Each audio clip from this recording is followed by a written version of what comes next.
I am beating every N64 game, and I mean all of them. The twist is, the next game I play is randomly selected, so I have no clue what's coming next. This is the journey to beating every N64 game.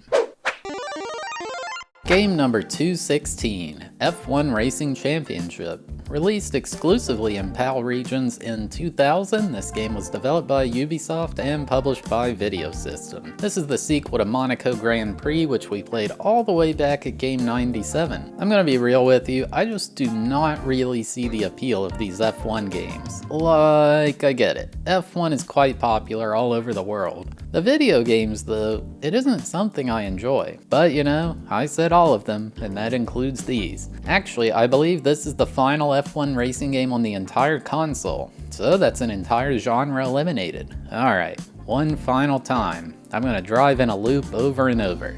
Let's get into it. Upon booting up the game, there was an option to view the credits. Well, that's about all there is for this one. Game complete. Alright, I'll play the dang game. But actually, there were two control options for either simulation or arcade. Well, arcade sounds like it'll make it more fun, so I went with that. I noticed there was an option to play arcade mode, so I checked that out. It has checkpoints like in a racing game you'd find at your local arcade, and you even get a score. This is so weird to have in an F1 game, not gonna lie. I wasn't able to find a scan of the manual for this game online. I'm not sure if one exists out there actually. Alright, so the main single player mode in this seems to be the championship, so that's what we'll do to beat this game. I had to choose my team and driver. You've got McLaren led by M. Hakkinen, Ferrari led by M. Schumacher, Williams led by A. Zondari, Jordan led by D. Hill, Benetton led by G. Fisichella, Sauber led by J. Alesi, Arrows led by P. De La Rosa, Stewart led by A. Barrichello, Prost led by O. Panis,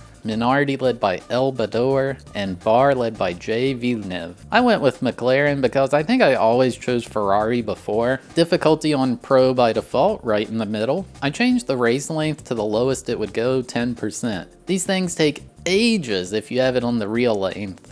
So this still blows my mind that F1 cars are so lightweight that the amount of fuel in the tank matters quite a lot for how fast you go. Since we're only doing 5 laps, I won't need all that excess fuel. But man, this is one of the things I like the least about these, managing the car's layout. It's just so confusing, and it's very important for doing well in the game. I don't know, I wish they had like builds you could pick from to get some inspiration or something like that.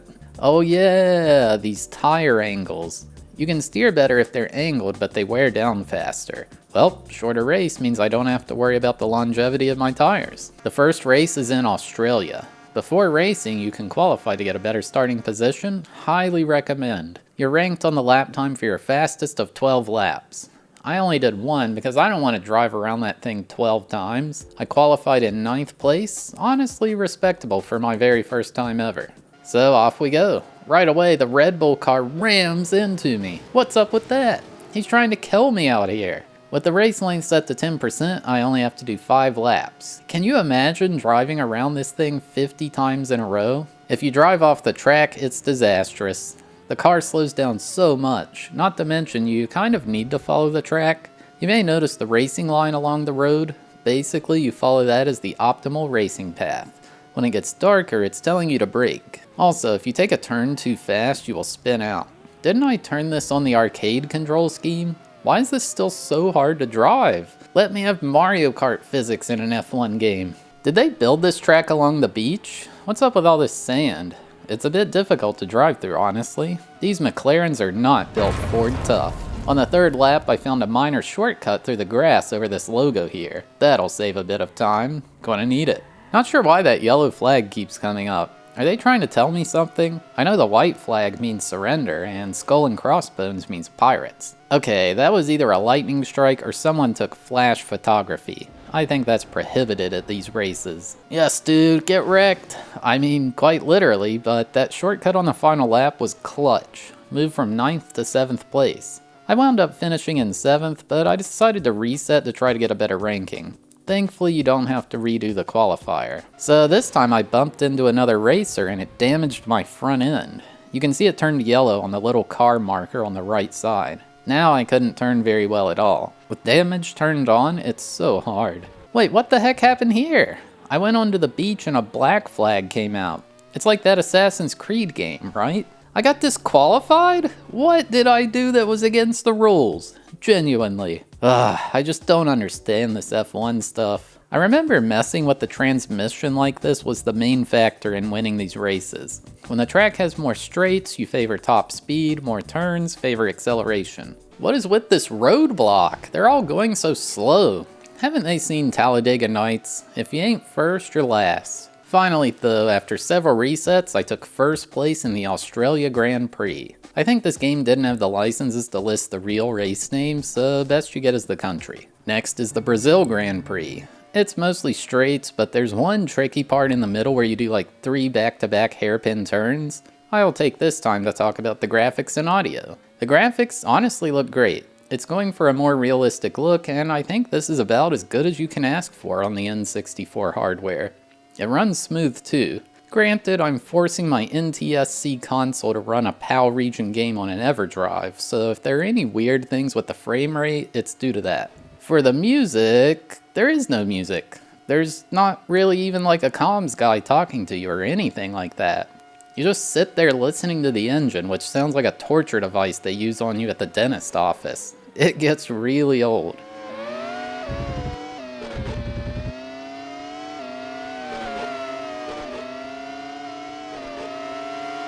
Whoa, there goes a tire. I think that was my McLaren teammate too. Oops, guess that's one way to pass someone. I finished this one in second place, I'll take it. You can see on the right I got 6 points for that. Basically you need the most points at the end of the season to win. I was in the lead with 16 and the next closest was 10. For each race it gives you the probability of rain. Gambling on whether or not to take rain tires is crucial. Third was the San Marino Grand Prix. There's a decent shortcut you can take at this tight turn. It's just much more efficient to drive on the grass here. I don't know why the CPUs don't do it, but they're lost, I suppose. Disqualified again? These refs suck. I want my money back. Sometimes spinning out is more a formality. A fancy party trick to flex on the other racers, if you will. Look, if you want to get in first, you're going to have to race a bit dirty out there. It's fine to bump bumpers every now and then. He shouldn't have slowed down on that turn so much. Finished in third place? I'll take it. That's pretty good considering the difficulty of San Marino. The fourth race is at the legendary Monaco Grand Prix. It's like the name of that previous game. Okay, actually though, this one sucks. There's just no room to do anything. Barely enough room for one car to fit, so how do you pass? Well, I suppose that's one way to pass, as long as I'm not the one going into the wall. Okay, I mentioned I'm playing this on an NTSC EverDrive. I believe this is one of those frame rate issues. I do not believe the game would be doing that on a PAL region console. That was wild. If you damage your front end from being too aggressive, then it's race over. No way you're making these turns with that. The main way to pass is there's a shortcut at this super tight turn around the halfway mark. Isn't Monaco like a tax haven or something like that? Maybe that's why they have a race here. 7 laps of this is horrible. I can't imagine doing 70. I would go nuts. I got first place after that immaculate showing. I'm the greatest to ever do it. At this point I had 30 points and second place had 13, in great shape. The 5th race is in Spain. I wasn't allowed to qualify here for some reason, and the race option said temp race as one word? Was this a bug or what? I reloaded the game and now it says race in all caps instead, but I still can't qualify. This was so strange. It's actually so much harder if you can't qualify. Starting in the back is rough. You gain a speed boost by driving near someone in front of you, called drafting. What tends to happen is a group of the front runners will separate from everyone else and there's no one left to draft off of, so it's near impossible to catch up to them. Thankfully, Spain has a massive straight, so I optimized the car for max speed. The others didn't have a chance. Well, maybe they did have a slight chance. I got passed by Irvine at literally the last second. Unbelievable. I was massively ahead in points by now though. Then came the Canada race. This had some tight hairpin turns. I was kinda crushing them though. Remember, I was on the arcade control scheme. While it's nowhere near Mario Kart or whatever, it's still tough. Just nowhere near a normal F1 sim engine, I guess. Also, is this track just right next to the city or something? I see all these buildings in the background. Took first place. I think it may be impossible to even lose the season at this point. France is the 7th race. Nice little shortcut near the lap marker. This track is so big, but it's mostly straights. Kinda boring. You know, cause all the other tracks are so much more interesting. You can't really see it cause it's behind me, but I call this like a 10-car pileup here.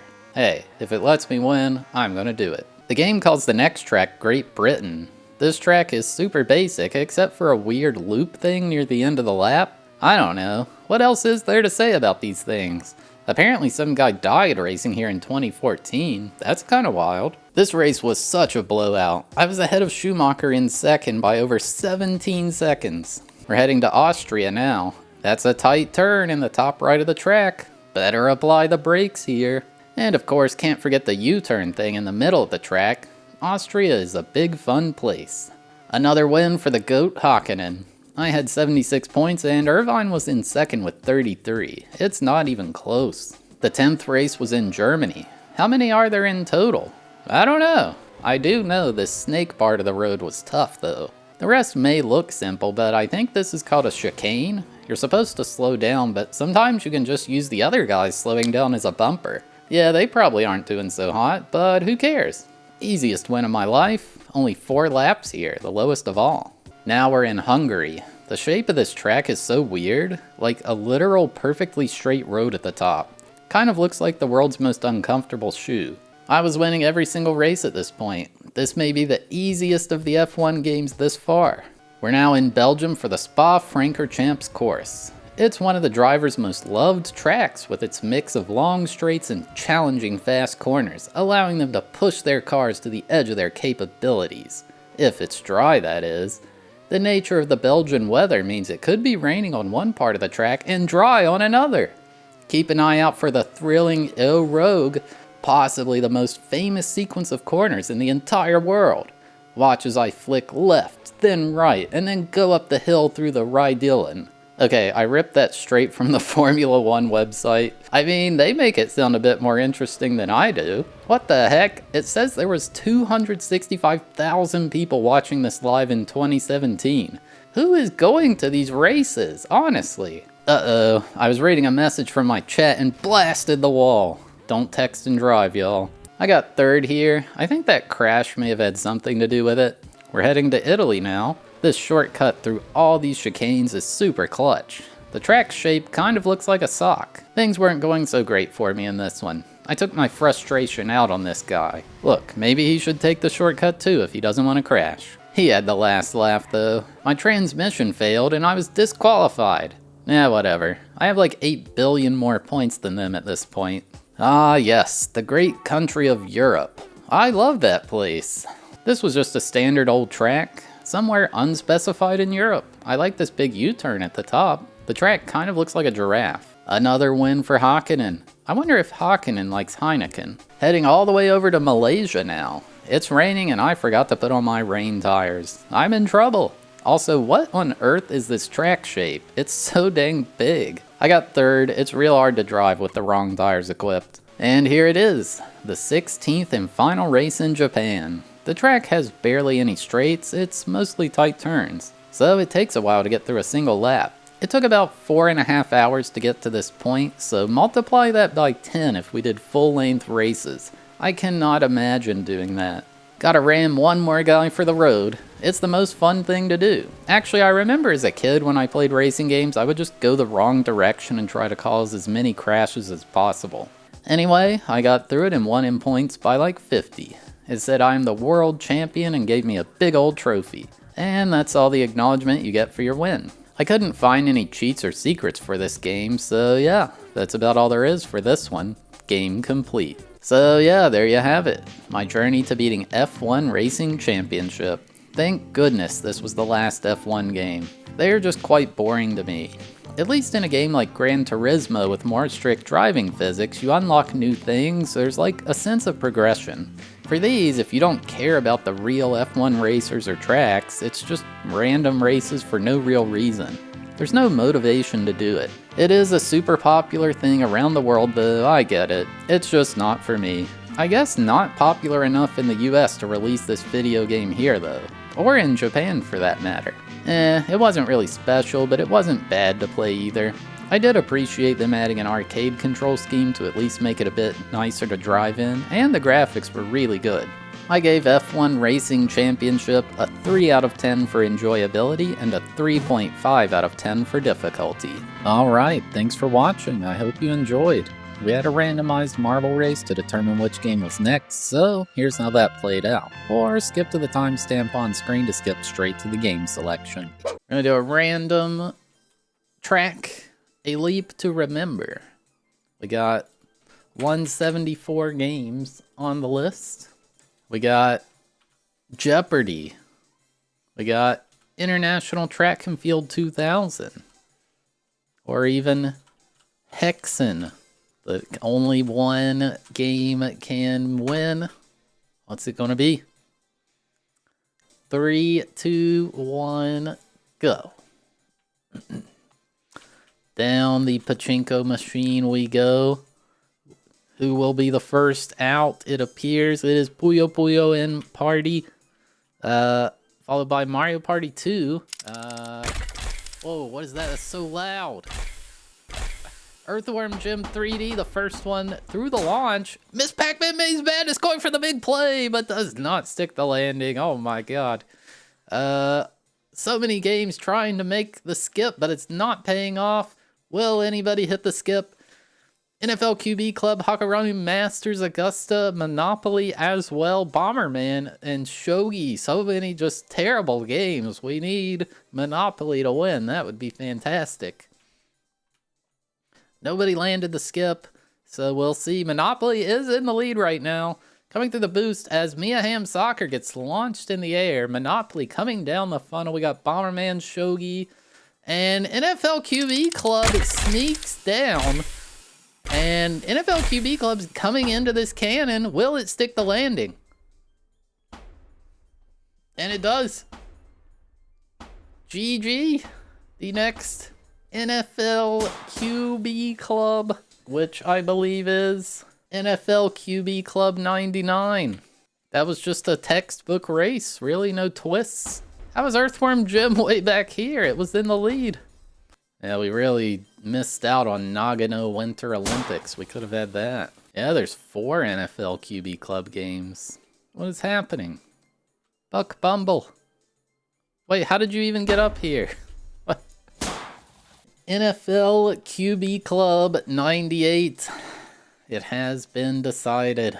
But yeah, if you're still here watching, you're awesome. Thank you so much. If you had a good time, consider hitting that like button, or maybe even dropping a subscription. Or hey, maybe even watch another one of these videos that's on screen now. And yeah, see you next time.